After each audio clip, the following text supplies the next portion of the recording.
طلاق دینے کا صحیح اور غلط طریقہ۔ اسلام میں نکاح کی ایک حیثیت عبادت کی بھی ہے۔ نکاح کی اہمیت کا اندازہ اس سے لگایا جا سکتا ہے کہ نبی اکرم صلی اللہ علیہ وآلہ وسلم نے نکاح کو نصف ایمان قرار دیا ہے۔ آپ نے صاحب استطاعت کو اس کی ترغیب دی ہے اور اسلامی تہذیب و تمدن میں اس کو شمار کیا ہے۔ نکاح کے ذریعے انسان اپنی جنسی خواہش کی تسکین اور صنفی ضرورت کی تکمیل کرتا ہے، جس سے اس کے قلب کو سرور اور دماغ کو سکون نصیب ہوتا ہے۔ اسی کے ساتھ نکاح ہی بقائے انسانی کا ذریعہ اور صاف و ستھرا ماحول کا ضامن ہے۔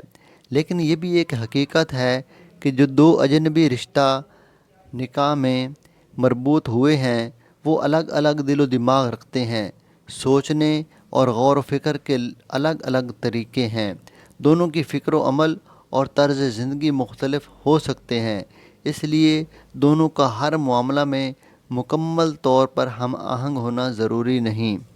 انہی دشواریوں کی وجہ سے یہ رشتہ بجائے راحت و سکون کے درد سری اور ایک مصیبت کی شکل اختیار کر لیتا ہے۔ دونوں ایک دوسرے کی حق تلفی کرنے لگتے ہیں۔ ایسی ناگفتہ بے صورتحال سے خلاصی کے لیے شریعت نے طلاق کی راہ ہموار کر رکھی ہے۔ طلاق کے فوائد۔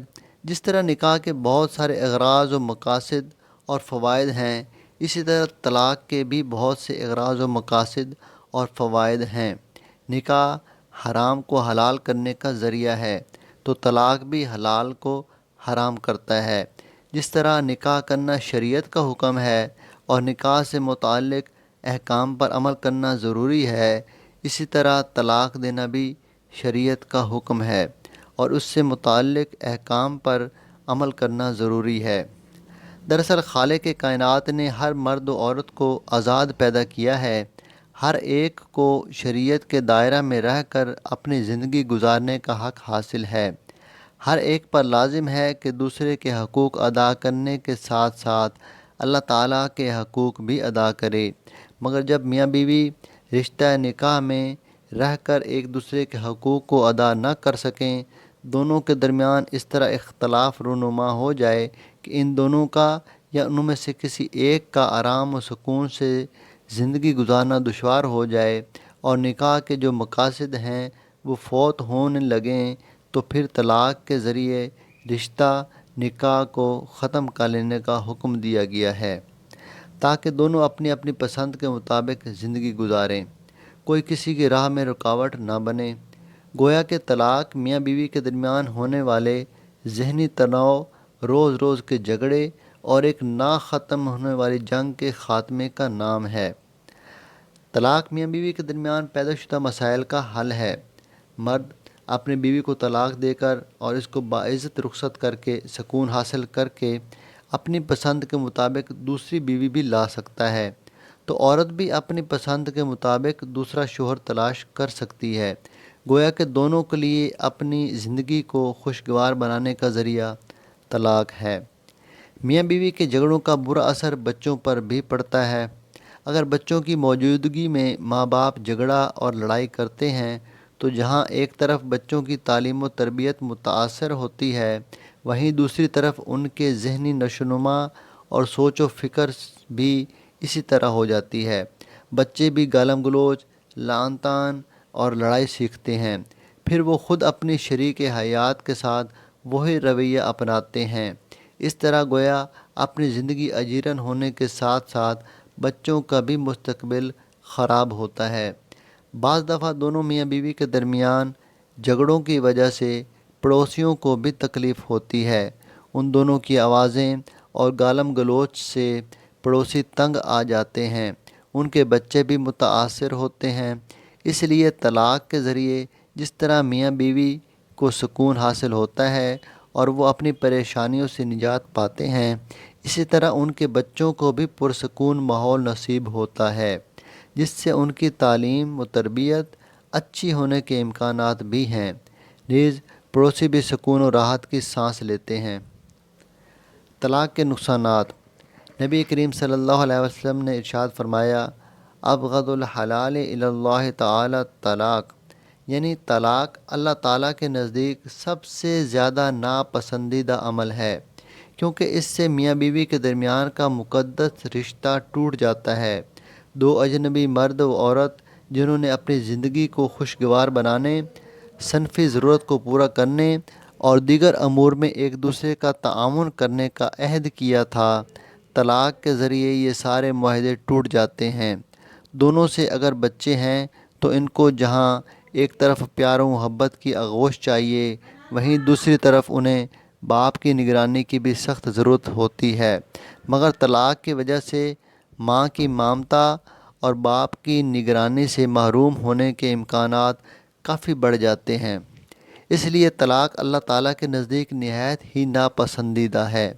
طلاق کی وجہ سے نہ یہ کہ دونوں میاں بیوی الگ الگ ہو جاتے ہیں، بلکہ دو خاندانوں کا رشتہ ٹوٹ جاتا ہے۔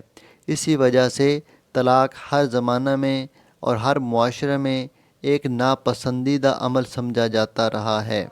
بلکہ اس طرح کے بھی واقعات ہیں کہ جب حضور صلی اللہ علیہ وسلم کو خبر پہنچی کہ فلاں نے اپنی بیوی کو 3 طلاق دے دی، تو آپ صلی اللہ علیہ وآلہ وسلم غصہ سے لال پیلے ہو گئے اور کہنے لگے کہ کیا میری موجودگی میں کتاب اللہ کے ساتھ کھلواڑ کیا جا رہا ہے؟ طلاق کا حکم حرام۔ اگر میاں بیوی بحسن و خوبی ایک دوسرے کے حقوق ادا کر رہے ہوں، دونوں کے درمیان خوشگوار ماحول ہو، تو ایسی صورت میں طلاق دینا ممنوع اور حرام ہے۔ واجب، اگر حالات ایسے پیدا ہو جائیں کہ شوہر کا اپنی بیوی کے حقوق کو ادا کرنا ممکن نہ ہو یا اس پر وہ ظلم کر رہا ہو، مثلاً وہ اس کی صنفی ضرورت کو پورا کرنے پر قادر نہ ہو یا نفقہ ادا نہیں کر پا رہا ہو یا اس کے ساتھ گالم گلوچ اور مار پیٹ کرتا ہو اور بیوی رہنا نہیں چاہتی ہو، تو ایسی صورت میں طلاق کے ذریعے رشتہ نکاح کو ختم کر لینا واجب ہے۔ اگر مرد طلاق نہیں دیتا ہے یا بیوی کے خلا کو قبول نہیں کرتا ہے تو وہ گنہگار ہوگا۔ مستحب، اگر بیوی اپنے شوہر کے حقوق ادا کرنے کی بجائے اسے ذہنی یا جسمانی تکلیف دیتی ہو، اس کی وجہ سے خود مرد پریشان ہو، مرد کا دنیاوی یا اخروی نقصان ہو رہا ہو، بیوی کی وجہ سے وہ دوسروں کے حقوق ادا نہیں کر پا رہا ہو، تو ایسی بیوی کو طلاق دے دینا مستحب ہے، تاکہ مرد اس کی طرف سے ہونے والی تکلیفوں سے نجات پا لے اور دوسروں کے حقوق کو صحیح سے ادا کر سکے۔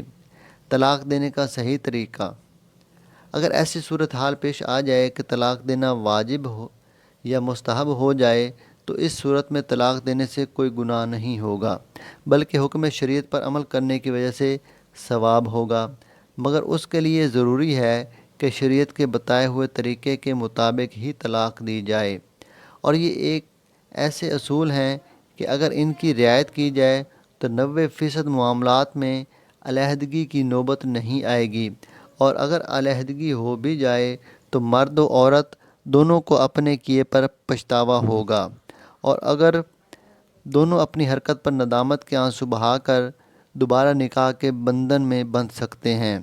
وہ اصول و ضوابط حسب ذیل ہیں۔ نمبر 1، پہلے مرد و عورت کو چاہیے کہ وہ خود ہی صلح کرنے کی کوشش کریں۔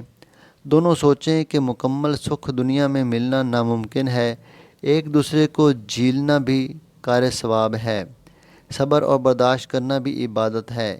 معافی تلافی کر لیں، گزری ہوئی باتوں کو فراموش کر جائیں، ایک دوسرے کی غلطیوں کو نظر انداز کر لیں، خوبیوں پر نظر رکھیں۔ اگر دونوں میاں بیوی سے بچے ہیں تو ان کی زندگی کے بارے میں سوچا جائے کہ کیا اس علیحدگی سے ان کی تعلیم و تربیت متاثر تو نہیں ہوگی، ان کی ذہنی و جسمانی نشو و نما میں کوئی فرق تو نہیں پڑے گا، کہیں اس علیحدگی کی وجہ سے اپنے بچوں کی زندگی تباہ نہ ہو جائے۔ اگر بچے شادی کے لائق ہو گئے ہیں تو سوچا جائے کہ کیا ان بچوں کی شادی کرانے میں کوئی پریشانی تو نہیں ہوگی، کیا ان کو اچھا شریک حیات مل پائے گا، کیا جب کوئی آدمی رشتہ کے لیے آئے گا تو ان کے ماں باپ کو تلاش نہیں کرے گا، ماں باپ کی علیحدگی کی وجہ نہیں پوچھے گا۔ ان خدشات کو سوچا جائے اس کے بعد کوئی قدم اٹھایا جائے۔ نمبر 2، طلاق دینے سے پہلے اپنے اور سسرال کے ذمہ داروں سے مشورہ کر لیا جائے۔ ذمہ داروں کو چاہیے کہ وہ دونوں میاں بیوی کی بات سن کر صلح کرانے کی کوشش کریں، انہیں طلاق کے فوائد اور اس کے نقصانات سے آگاہ کریں۔ نمبر 3، معتبر علماء کرام، دارالافتاء، مدرسہ اور مسجد کے ذمہ داران سے بھی مشورہ کر لیا جائے اور ان سے طلاق دینے کا طریقہ بھی معلوم کر لیا جائے۔ اگر پہلے سے معلوم ہے تو بھی مزید پوچھ لیا جائے، کیونکہ یہ ایسے مسائل ہیں جن میں عموماً غلط فہمی ہو جاتی ہے۔ بہرحال جن سے مشورہ لیا جائے انہیں چاہیے کہ میاں بیوی کی بات سن کر صلح کرانے کی کوشش کریں۔ نمبر 4، اگر کسی بھی طرح سے صلح ممکن نہ ہو تو جب بیوی پاکی کی حالت میں ہو، یعنی حالت حیض میں نہ ہو اور اس پاکی میں صحبت بھی نہ کی گئی ہو، تو صرف ایک طلاق دی جائے۔ دراصل پاکی کی حالت میں بیوی کی طرف رغبت زیادہ ہوتی ہے، اس لیے کافی امکان ہے کہ شوہر کے دل میں رغبت پیدا ہو جائے اور طلاق دینے کا خیال دل سے نکل جائے، یا پھر ان دوران بیوی معافی تلافی کر لے۔ نمبر 5، 2 مسلمان مرد یا ایک مرد اور 2 عورتوں کی موجودگی میں طلاق دی جائے۔ نمبر 6، لکھ کر طلاق دی جائے اور دستخط بھی کیا جائے، دونوں گواہ بھی دستخط کریں اور تاریخ بھی لکھیں۔ نمبر 7، صرف ایک طلاق دی جائے، مثلا یوں کہا جائے یا لکھا جائے، میں نے تم کو ایک طلاق دی۔ بس اس جملے کو 2 یا 3 بار دہرایا بھی نہ جائے اور نہ 2 یا 3 بار لکھا جائے۔ اس طرح جملہ کے بعد طلاق طلاق طلاق کا اضافہ بھی نہ کیا جائے۔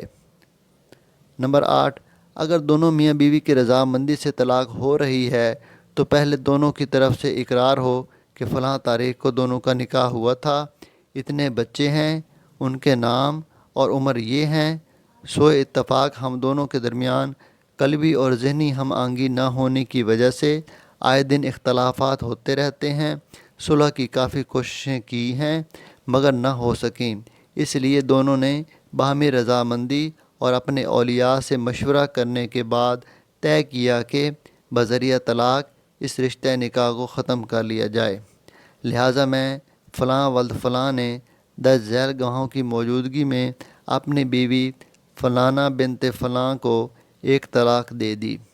اس کے بعد عورت کی طرف سے لکھا جائے کہ اسے دین مہر، عدت خرچ اور جہیز کے سامان وغیرہ مل گئے ہیں، لہٰذا اب وہ نکاح سے متعلق کسی طرح کا کوئی مطالبہ کسی بھی عدالت میں نہیں کرے گی۔ نمبر 9، اس کے بعد دونوں میاں بیوی ان کے اولیاء اور گواہ دستخط کریں اور تاریخ لکھیں۔ نمبر 10، اگر طلاق باہمی رضامندی سے نہیں ہو رہی ہے تو اوپر جو اقرار دونوں کی طرف سے کیا گیا تھا وہی صرف مرد کرے اور حسب مذکور ایک طلاق دے دے، دین مہر اور عدت خرچ کے بارے میں بھی واضح کر دے کہ بذریعہ چیک و نقد بھیج رہا ہے یا فلاں تاریخ تک دے دیا کرے گا۔ نمبر 11، خرچے کا تعین مرد کی آمدنی اور عورت کے ضروری اخراجات دونوں کو پیش نظر رکھ کر کیا جائے۔ نمبر 12، اگر خرچہ کی تعین میں اختلاف ہو تو کسی مفتی، عالم دین یا دارالقضاء سے رجوع کیا جائے۔ نمبر 13، اگر دونوں میاں بیوی سے اولاد بھی ہے جو بیوی کے ساتھ ہیں تو ان کے خرچہ کے بارے میں بھی لکھے، ماہانہ اتنا دے دیا کروں گا۔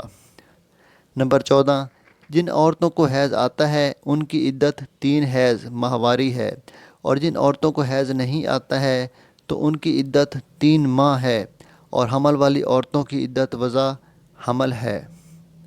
تنبیہ: طلاق نامہ تحریر کرنے کے تعلق سے یہ بات یاد رکھنی چاہیے کہ میاں بیوی کے درمیان جھگڑے کی جو وجوہات ہیں ان کو ذکر نہ کیا جائے، کیونکہ شریعت کا مزاج برائیوں کو دبانے کا ہے، پھیلانے کا نہیں۔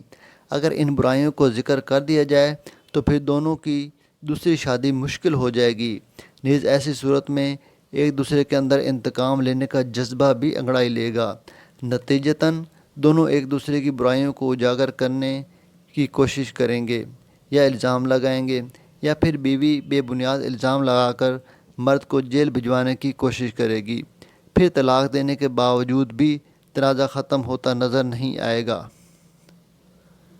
طلاق رجعی کا حکم۔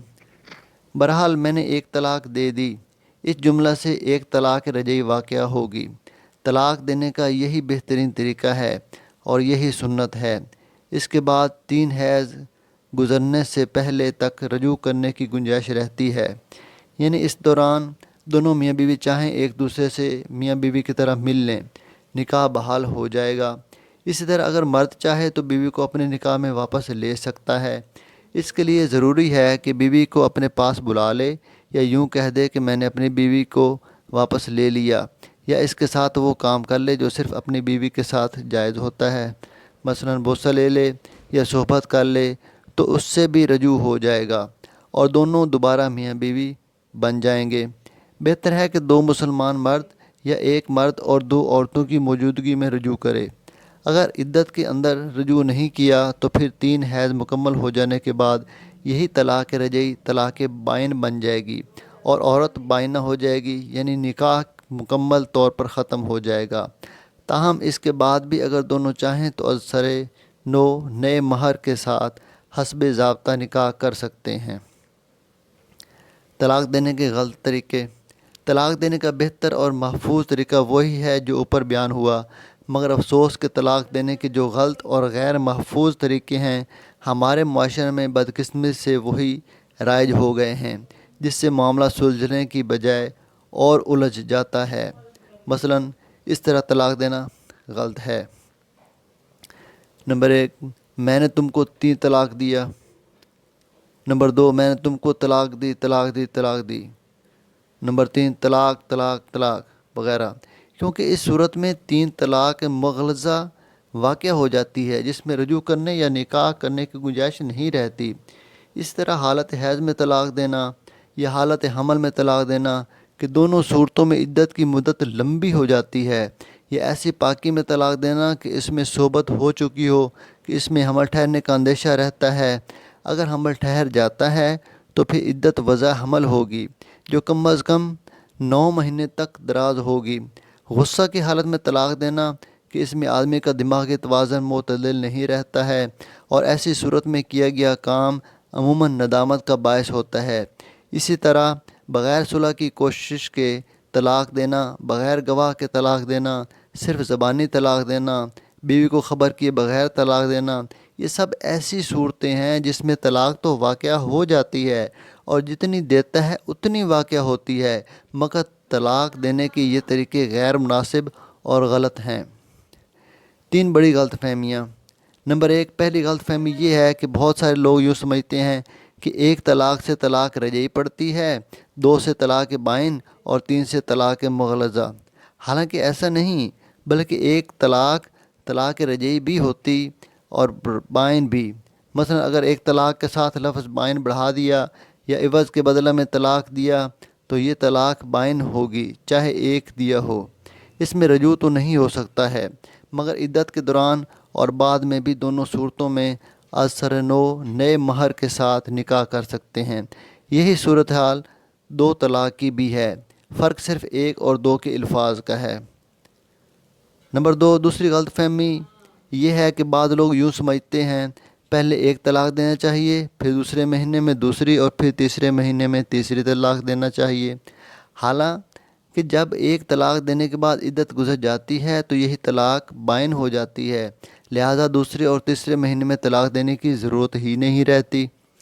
نمبر 3، تیسری غلط فہمی یہ ہے کہ بہت سے لوگ یوں سمجھتے ہیں کہ ہر طلاق میں شوہر اول سے رجوع ہونے کے لیے حلالہ کرنا پڑتا ہے۔ حالانکہ ایسا نہیں ہے، بلکہ یاد رکھنا چاہیے کہ حلالہ نہ فرض ہے، نہ مستحب اور نہ سنت، بلکہ باضابطہ طور پر حلالہ کرنے والے اور کروانے والے پر حدیث میں لعنت بھیجی گئی ہے۔ تاہم اگر 3 طلاق دے دی جاتی ہے تو پھر میاں بیوی کے درمیان رجوع اور نکاح کرنے کی گنجائش نہیں رہتی ہے۔ یہی شریعت کا مزاج اور منشا ہے۔ البتہ اگر بعد عدت اس عورت کا نکاح کسی دوسرے مرد سے ہو گیا اور سوئے اتفاق اس دوسرے مرد کا انتقال ہو گیا یا اس نے بھی اس عورت کو طلاق دے دی، تو اب اگر یہ عورت اپنے پہلے شوہر کے ساتھ نکاح کرنا چاہے تو عدت کے بعد اس سے نکاح کر سکتی ہے، کوئی لازم و ضروری نہیں ہے۔